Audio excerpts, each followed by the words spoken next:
ಹಾಸನದಲ್ಲಿ ಮೈತ್ರಿ ಅಭ್ಯರ್ಥಿ ಪ್ರಜ್ವಲ್ ರೇವಣ್ಣ ಅಬ್ಬರದ ಪ್ರಚಾರವನ್ನ ಮಾಡ್ತಿದ್ದಾರೆ. ಪ್ರಜ್ವಲ್ ರೇವಣ್ಣ ಪರ ಅರಕಲಗೂಡಿನ ರಾಮನಾಥಪುರದಲ್ಲಿ ಎಚ್.ಡಿ. ಕುಮಾರಸ್ವಾಮಿಯವರು ಮತಯಾಚನೆ ಮಾಡಿದ್ದಾರೆ.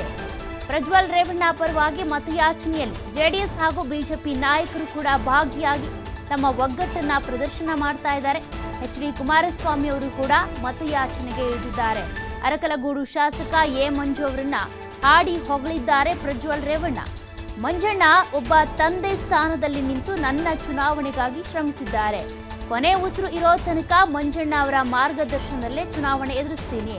ಕಾಂಗ್ರೆಸ್ ಸರ್ಕಾರ ಅಧಿಕಾರಕ್ಕೆ ಬಂದಾಗ ಬರಗಾಲ ಬರುತ್ತೆ ಅಂತ ಪ್ರಜ್ವಲ್ ರೇವಣ್ಣ ಈ ಸಂದರ್ಭದಲ್ಲಿ ಹೇಳಿದ್ದಾರೆ. ಹಾಸನದಲ್ಲಿ ಮೈತ್ರಿ ಅಭ್ಯರ್ಥಿಯ ಪರವಾಗಿ ಈಗ ಪ್ರಚಾರ ಜೋರಾಗಿದೆ.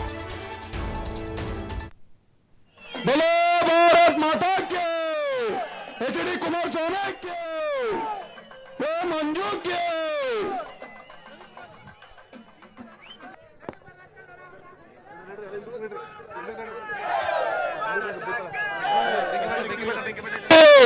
ಪ್ರಜ್ವಲ್ ರೇವಣ್ಣ ಎಚ್.ಡಿ. ರೇವಣ್ಣ ಎಚ್.ಎಂ. ವಿಶ್ವನಾಥ್ ಸಾಹೇಬರು ಎಲ್ಲರೂ ಕೂಡ ಕೈ ಜೋಡಿಸಿದ್ರಿ. ನಿಮ್ಮೆಲ್ಲರಿಗೂ ಕೂಡ ಅರಕಲಗೂಡು ಬಿಜೆಪಿ ಮತ್ತು ಜೆಡಿಎಸ್ ಕಾರ್ಯಕರ್ತ ಬಂಧುಗಳ ಪರವಾಗಿ ಹೃದಯರು ಜನಪರ ಯೋಜನೆಗಳನ್ನ ಕೊಟ್ಟಂತ ಶ್ರೀಮಂತ ಮುಖ್ಯಮಂತ್ರಿಗಳಲ್ಲಿ ಒಬ್ಬರಾದಂತ ಮಾಜಿ ಮುಖ್ಯಮಂತ್ರಿಗಳಲ್ಲಿ ಒಬ್ಬರಾದಂತ ಶ್ರೀಯುತ ಕುಮಾರಸ್ವಾಮಿ ಅವರು ದೀಪ ಬೆಳಗುವ ಮುಖೇನ ಕಾರ್ಯಕ್ರಮಕ್ಕೆ ಚಾಲನೆ ನೀಡಿದ್ದೇವೆ.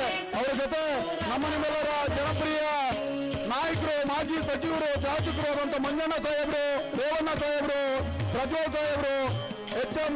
ವಿಶ್ವನಾಥ್ ಸಾಹೇಬರು ಎಲ್ಲರೂ ಕೂಡ ಕೈ ಜೋಡಿಸಿದ್ರಿ. ನಿಮ್ಮೆಲ್ಲರಿಗೂ ಕೂಡ ಅರಕಲಗೂಡು ಬಿಜೆಪಿ ಮತ್ತು ಜೆಡಿಎಸ್ ಕಾರ್ಯಕರ್ತ ಬಂಧುಗಳ ಪರವಾಗಿ ಹೃದಯರು ಜನಪರ ಯೋಜನೆಗಳನ್ನ ಕೊಟ್ಟಂತ ಶ್ರೀಮಂತ ಮುಖ್ಯಮಂತ್ರಿ ಹಾಗೆ ನಮ್ಮ ಎನ್ಡಿಎ ಅಭ್ಯರ್ಥಿಯಾದಂತ ಪ್ರಜ್ವಲ್ ಸಾಹೇಬರಿಗೂ ಕೂಡ ನಮ್ಮ ಕ್ಷೇತ್ರದ ಜನಪ್ರಿಯ ಶಾಸಕರಿಂದ ಒಂದು ಸನ್ಮಾನ, ಒಂದು ಗೌರವ. ಹಾಗೆ ನಮ್ಮ ಎನ್ಡಿಎ ಅಭ್ಯರ್ಥಿಯಾದಂತ ಪ್ರಜ್ವಲ್ ಸಾಹೇಬರಿಗೂ ಕೂಡ ನಮ್ಮ ಕ್ಷೇತ್ರ ಬಂದೇ ಬರುತ್ತೆ ಅಂತ ಈ ವೇದಿಕೆ ಮುಖಾಂತರ ತಿಳಿಸುವಂತ ಕೆಲಸನ ಮಾಡ್ತೀನಿ. ಯಾಕೆ ಈ ಮಾತು ಹೇಳ್ತಾ ಇದ್ದೀನಿ ಅಂದ್ರೆ, ಇವತ್ತು ನಾವು ನೋಡ್ತಾ ಇದ್ದೀವಿ ಪರಿಸ್ಥಿತಿ ಏನಿದೆ ಅಂತ. ಎಲ್ಲ ರೈತರುಗಳು ಇವತ್ತು ಯಾವ ಒಂದ್ ಕಡೆ ನೀರಿಲ್ಲ, ಸರಿಯಾದ ಸಂದರ್ಭ ಕರೆಂಟ್ ಕೊಡ್ತಾ ಇಲ್ಲ, ಬೆಳೆದಿರೋ ಬೆಳೆಗಳಿಗೆ ಇವತ್ತು ಸರಿಯಾದ ರೇಟ್ ಸಿಗ್ತಾ ಇಲ್ಲ. ಇವತ್ತು ಹೇಳ್ತಾರೆ ಉಚಿತ ಉಚಿತ ಅಂತ. ಸ್ವಾಮಿ, ನೀವೇನಾದ್ರು ನಿಜವಾಗ್ಲೂ ಉಚಿತವಾಗಿ ಏನಾದ್ರು ಕೊಟ್ಟಿದ್ರೆ, ಎಲ್ಲಾ ವರ್ಗಗಳಿಗೂ ಉಚಿತವಾಗಿ ಕೊಟ್ಟಿದ್ರೆ ಅದು ಕೇವಲ ಬರಗಾಲ ಮಾತ್ರ ಅಂತ ಇವತ್ತು ನಾವು ಈ ವೇದಿಕೆ ಮುಖಾಂತರ ಹೇಳುವಂತ ಕೆಲಸನ ಮಾಡಬೇಕಾಗುತ್ತೆ. ಬರಗಾಲದಲ್ಲಿ ಇವತ್ತು ರೈತರುಗಳು ತತ್ತರಿಸುವಂತ ಪರಿಸ್ಥಿತಿ ಇವತ್ತು ನಿರ್ಮಾಣ ಆಗಿದೆ ಇವತ್ತು. ಹಾಗಾಗಿ ನಿಮ್ಮಲ್ಲೆಲ್ಲ ಕೇಳ್ಕೊಳ್ಳೋದು ಇಷ್ಟೇನೆ, ನಿಮ್ಮಲ್ಲಿ ಬಹಳಷ್ಟು ಜನ ನೆಂಟರು ಪಕ್ಕದ ಜಿಲ್ಲೆಗಳಲ್ಲಿರ್ತಾರೆ, ಅಕ್ಕಪಕ್ಕದ ಜಿಲ್ಲೆಯಲ್ಲಿರ್ತಾರೆ. ಎಲ್ಲಾ ಜಿಲ್ಲೆಯ ನೆಂಟರುಗಳಿಗೆ ಕರೆ ಮಾಡಿ ಈ ಬಾರಿ ಮೋದಿ ಸರ್ಕಾರ ಬರಲೇಬೇಕು, ದೇವೇಗೌಡರಿಗೆ ಬಲ ತುಂಬಿಸಲೇಬೇಕು, ಕುಮಾರಣ್ಣನಿಗೆ ಶಕ್ತಿ ತುಂಬಲೇಬೇಕು ಅನ್ನೋ ಒಂದು ನಿಟ್ಟಲ್ಲಿ ನಮ್ಮ ಕಾರ್ಯಕರ್ತರುಗಳು ಎಲ್ಲರೂ ಕೂಡ ಒಗ್ಗಟ್ಟಾಗಿ ಹೋರಾಟ ಮಾಡುವಂತ ಶಕ್ತಿನ ತೋರಿಸುವಂತ ಕೆಲಸನ ಮುಂದಿನ ದಿವಸಗಳಲ್ಲಿ ಮಾಡಬೇಕಾಗುತ್ತೆ.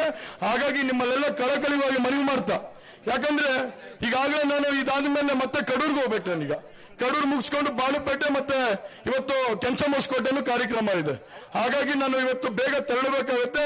ಕುಮಾರಣ್ಣ ಬರಲಿ ಅಂತ ಕಾಯ್ತಾ ಇದ್ದೆ, ಅವ್ರ ಆಶೀರ್ವಾದ ಪಡ್ಕೊಂಡು ಹೋಗೋಣ ಅಂತ.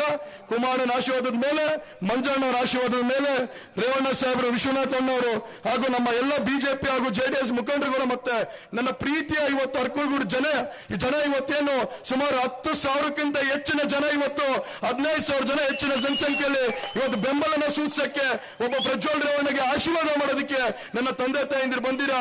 ನಿಮ್ಮೆಲ್ಲರ ಆಶೀರ್ವಾದ, ಪ್ರೀತಿ, ವಿಶ್ವಾಸ ಇದೇ ತರ ಇರಲಿ. ನಾನೇನಾದ್ರು ಸಣ್ಣ ಪುಟ್ಟ ತಪ್ಪುಗಳು ಮಾಡಿದ್ರೆ ದಯವಿಟ್ಟು ಅರಕಲಗೂಡು ಜನ ದಯವಿಟ್ಟು ಕ್ಷಮಿಸುವಂತ ಶಕ್ತಿ ನಿಮ್ಮಲ್ಲಿದೆ.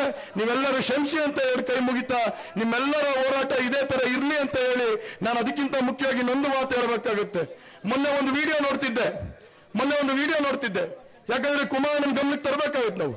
ಮೊನ್ನೆ ಒಂದು ವಿಡಿಯೋ ನೋಡುವಂತ ಸಂದರ್ಭದಲ್ಲಿ ಇವತ್ತು ಬಿಜೆಪಿ ಮತ್ತೆ ಜೆಡಿಎಸ್ ಕಾರ್ಯಕರ್ತರುಗಳು ಬಿಸಿಲು ಹಗಲು ನೋಡ್ದೇನೆ ಇವತ್ತು ಬೀದಿಲಿ ಹೋಗಿ ಇವತ್ತು ನಮ್ಮ ಪರಗಳ ಎಲ್ಲಾ ಪಕ್ಷದ ಎಲ್ಲಾ ಒಂದು ಏನು 28 ಜಿಲ್ಲೆಯಲ್ಲೂ ಕೂಡ ಇವತ್ತು 28 ಕ್ಷೇತ್ರದಲ್ಲೂ ಅಭ್ಯರ್ಥಿಗಳನ್ನ ಗೆಲ್ಲಿಸಬೇಕು ಅನ್ನೋ ನಿಟ್ಟಲ್ಲಿ ಇವತ್ತು ಮನೆಗೆ ತೆರಳಿ ಮತಯಾಚನೆ ಮಾಡ್ತಿರೋದು ನೋಡಿದ್ರೆ ಇವತ್ತು ನನಗೊಂದು ಭರವಸೆ ಮೂಡ್ತಾ ಇದೆ.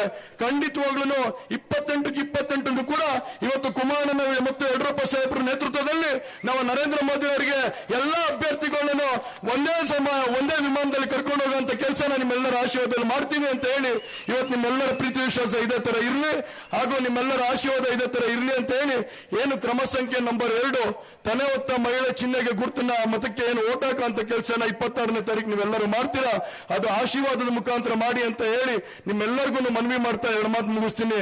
ಹಾಗಾಗಿ ನಮ್ಮ ಅರಕಲಗೂಡು ಜನತೆ ಇವತ್ತು ನಾನು ಒಂದು ಭರವಸೆ ಮೇಲೆ ಸ್ಟೇಜ್ ಇಂದ ಕೆಳಗಡೆ ಹೇಳ್ತಾ ಇದ್ದೀನಿ, ನೀವೆಲ್ಲರೂ ಕೂಡ ನನ್ನ ಬೆನ್ನಿಂದ ನಿಂತು ಇವತ್ತು ಶಕ್ತಿ ತುಂಬುವಂತ ಕೆಲಸನ ಮಾಡಿದ್ದೀರಾ.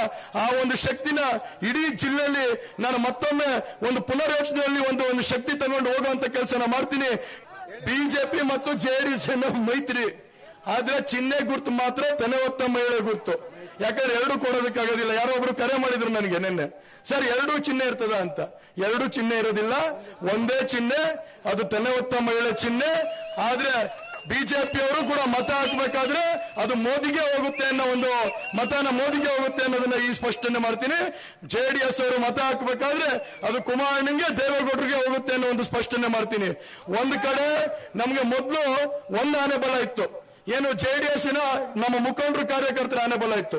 ಅದಾದ್ಮೇಲೆ ವಿಧಾನಸಭಾ ಕ್ಷೇತ್ರದಲ್ಲಿ 2 ಆನೆ ಬಲ ಬಂತು. ಒಂದು ಜೆಡಿಎಸ್ ಪಕ್ಷದ ಕಾರ್ಯಕರ್ತರ ಮುಖಂಡರು ಹಾಗೂ ಮಂಜಣ್ಣವರ ಒಂದು ಆನೆ ಬಲ ಬಂತು. ರೈತ ಪರ ಇರುವಂತ ಒಂದು ಸರ್ಕಾರ ಬಂದೇ ಬರುತ್ತೆ ಅಂತ ಈ ವೇದಿಕೆ ಮುಖಾಂತರ ತಿಳಿಸುವಂತ ಕೆಲಸನ ಮಾಡ್ತೀನಿ. ಯಾಕೆ ನಾವೆಲ್ಲ ಕುಮಾರಸ್ವಾಮಿ ಅವರ ಕೈಯನ್ನ ಬಲಪಡಿಸಬೇಕು. ಅದಕ್ಕೆ ನೀವು ಇವತ್ತಿನಿಂದ ದಿನ ಇದು ಪಾರ್ಲಿಮೆಂಟ್ ಎಲೆಕ್ಷನ್, ಗ್ರಾಮ ಪಂಚಾಯತ್ ಎಲೆಕ್ಷನ್, MLA ಎಲೆಕ್ಷನ್ ಅಂತ ಅಲ್ಲ. ಇದರಲ್ಲಿ ನೀವೇ ಪ್ರಜ್ವಲ್, ನೀವೇ ಜೆಡಿಎಸ್, ನೀವೇ ಮಂಜಣ್ಣ, ನೀವೇ ಕುಮಾರಣ್ಣ, ನೀವೇ ರೇವಣ್ಣ, ಆ ರೀತಿ ಚುನಾವಣೆಯನ್ನ ನೀವು ಮಾಡಬೇಕು. ಈಗ ಅದು ಮಾಡಿದಾಗ ಮಾತ್ರ ನಮಗೆ ಅತಿ ಹೆಚ್ಚಿನ ಮತಗಳನ್ನ ನಾವು ಪಡ್ಕೊಂಡು ನಮ್ಮ ಕ್ಷೇತ್ರದಲ್ಲಿ 25ರಿಂದ 30 ಸಾವಿರ ಮೇಲೆ ಮತವನ್ನ ಕೊಡ್ಸಕ್ಕಂತ ಜವಾಬ್ದಾರಿ ನಿಮ್ದು ನಮ್ದು ಅಂತಕ್ಕಂಥದ್ದನ್ನ ತಾವು ಯಾರು ಮರಿಬಾರದು. ವಾಗ್ದಾನ ಕೊಡ್ಬೋದಾ? ಸೀರಿಯಸ್ ಮಾಡ್ತೀರಾ? ಆಮೇಲೆ ನಮ್ಮ ರೇವಣ್ಣ ನಮ್ ಮುಗಿಬಿಡ್ತಾನೆ, ಹೇಳಿದೀನಿ ಸೀರಿಯಸ್ ಮಾಡಬೇಕು ಪೂರ್ತಿ. ಯಾವ್ದಾರ ಕಾರಣ ಇರಲಿ, ನಮ್ಮ ಕ್ಷೇತ್ರ ಇಡೀ ಹಾಸನ ಜಿಲ್ಲೆಯಲ್ಲಿ ಅತಿ ಹೆಚ್ಚು ಮತವನ್ನ ಹಾಕಿದಂತ ಕ್ಷೇತ್ರ ಅಂದ್ರೆ ಅರಕಲಗೂಡು ಅಂತಕ್ಕಂಥ ಹೇಳ್ಬೋದು. ಬಹುಶಃ ಇವತ್ತು ಮತ್ತೆ ಕುಮಾರಣ್ಣವ್ರನ್ನ ರೇವಣ್ಣವ್ರನ್ನ ಜ್ಞಾಪಿಸ್ತಾ ಇದ್ದೀನಿ. ರೇವಣ್ಣವರು ಇನ್ನೂ ನಮಗೆ ರಾಜಕೀಯದಲ್ಲಿ ಅತಿ ಹತ್ರ ಆಗಿರ್ಲಿಲ್ಲ. ದೇವೇಗೌಡರನ್ನ ಅವರಿಗೆ ಪುನರ್ಜನ್ಮ ಕೊಟ್ಟಂತ ತಾಲೂಕು ಇವತ್ತು 83-84 ಇಸ್ವಿನಲ್ಲಿ ಯಾವ್ದಾದ್ರು ತಾಲೂಕು ಇದ್ರೆ 3000 ಗೆದ್ದಾಗ 93-94ರಲ್ಲಿ ಅದು 91-92 ಅವತ್ತು ಅರಕಲಗೂಡು ತಾಲೂಕು ಒಂದರಲ್ಲಿ 9000 ಲೀಡನ್ನ ಕೊಟ್ಟಿದ್ದು. ಹಾಸನ, ಅರಕಲಗೂಡು, ಹೊಳೆನರಸೀಪುರ ಈ 3 ಕ್ಷೇತ್ರ ಇಡೀ 8 ತಾಲೂಕಲ್ಲಿ ಅವರೆಲ್ಲ ಲೀಡ್ ಆಗಿದ್ರು. ಈ 3 ತಾಲೂಕು ಲೀಡ್ ಬಂದು ದೇವೇಗೌಡರನ್ನ ವಾಪಸ್ಸು ಇಡೀ ಈ ದೇಶಕ್ಕೆ ಮತ್ತೆ ಹೊಸ ಚಿತ್ರಣವನ್ನ ರಾಜಕೀಯ ಮಾಡಕ್ಕಂತ ಕೊಟ್ಟಂತ ಯಾವ್ದಾದ್ರು ತಾಲೂಕಿದ್ರೆ ಅದು ಅರಕಲಗೂಡು ತಾಲೂಕು, ಹಾಸನ ತಾಲೂಕು, ಹೊಳೆನರಸೀಪುರ ತಾಲೂಕು ಅಂತಕ್ಕಂಥದನ್ನ ನಾವಿವತ್ತು ಜ್ಞಾಪಕ ಮಾಡ್ಕೋತೀವಿ. ಬಹುಶಃ ಅವತ್ತು ಇಷ್ಟು ಮಾತಾಡಕ್ಕೆ ನನಗೆ ಶಕ್ತಿ ಇರಲಿಲ್ಲ. ನನಗೆ ಲೀಡರ್ ಯಾರು, ನನಗೆ ದೇವ್ರು ಯಾರು ಅಂದ್ರೆ ನೀವೇ ಮತದಾರರೇ ದೇವ್ರುಗಳು, ಮತದಾರರು. ಈಗ ನಿಮ್ಮ ಜೊತೆಗೆ ನನಗೆ ಶಕ್ತಿ ಕೊಡ್ತಕ್ಕಂಥವ್ರು ಗೌಡರಿದ್ದಾರೆ, ಕುಮಾರಸ್ವಾಮಿ ಅವರಿದ್ದಾರೆ, ರೇವಣ್ಣವರು ಇದ್ದಾರೆ. ಈಗ ನಾನು ಯಾರಿಗೆ ಎದ್ಕೊಳ್ಬೇಕಂತ ಪ್ರಶ್ನೆ ಇಲ್ಲ. ಅಲ್ಲ, ಮೊದಲೇ ಎದುರ್ತಿರ್ಲಿಲ್ಲ, ಈಗ ಇನ್ನೂ ನನಗೆ ಒಂದು ಆನೆ ಬಲ ಬಂದಂಗಾಗಿದೆ. ಬಹುಶಃ ಒಂದು ಶಕ್ತಿ ಇರ್ತಕ್ಕಂಥಾಗಿ ಇವತ್ತು ಕೈ ಮುಗಿದು ತಮ್ಮಲ್ಲಿ ಪ್ರಾರ್ಥನೆಯನ್ನ ಮಾಡ್ಕೊತೀನಿ. ಕೆಲವರು ಸುಮ್ಮನೆ ಏನಾದ್ರು ಮಾತಾಡ್ತಾರೆ, ಮುಂಜಾನೆ ಏನು ಹೇಳಿಲ್ವಲ್ಲ, ಅದು ಏನ್ ಹೇಳ್ಬೇಕು? 2 ಬಾವುಟ ಹಾಕಿದ್ದೀನಿ. ನೀವು ಕೇಳಿ ಕುಮಾರಣ್ಣವ್ರಿಗೆ, ಅಣ್ಣ ಕುಮಾರಣ್ಣ, ಯಾವುದೇ ಕಾರಣದಿಂದಲೂ ನಾವು ಸ್ವತಃ ಚುನಾವಣೆಗೆ ಹೋಗೋದು ಬೇಡ, ಬಿಜೆಪಿ ಜೊತೆ ಅಲಯನ್ಸ್ ಮಾಡ್ಕೋಬೇಕು ಅಂತ ಮೊದಲನೇದಾಗಿ ಹೇಳಿದನು ನಾನು ಸಭೆಯಲ್ಲಿ ಗೌಡರಿಗೆ. ನಾನು ಬೇಕಾದ್ರೆ ಹೇಳಿ, ಅವ್ರು ಹೇಳ್ತಾರೆ ಮಾತಾಡ್ತಕ್ಕಂಥದ್ದು. ಯಾಕೆ ಅಂದ್ರೆ ರೇವಣ್ಣವರು, ನಾನು, ಕುಮಾರಣ್ಣವರು ರಾಜಕೀಯದಲ್ಲಿರೋದು ಮುಖ್ಯ ಅಲ್ಲ. ನಮ್ಮನ್ನ ಸಾಕಿದಿರಲ್ಲ, ನಿಮ್ಮನ್ನ ಸಾಕುವಂತ ಜವಾಬ್ದಾರಿ ಆಗ್ಬೇಕಾದ್ರೆ ನಾವೆಲ್ಲರೂ ಒಂದ್ ಕಡೆ ಒಂದು ಜೊತೆಲಿ ಯಾವ ಪಕ್ಷದ ಜೊತೆ ಹೋದ್ರೆ ಒಳ್ಳೇದು ಅಂತಕ್ಕಂಥದ್ದನ್ನ ತೀರ್ಮಾನ ಮಾಡಿ ಇವತ್ತು ಸೇರ್ಕೊಂಡು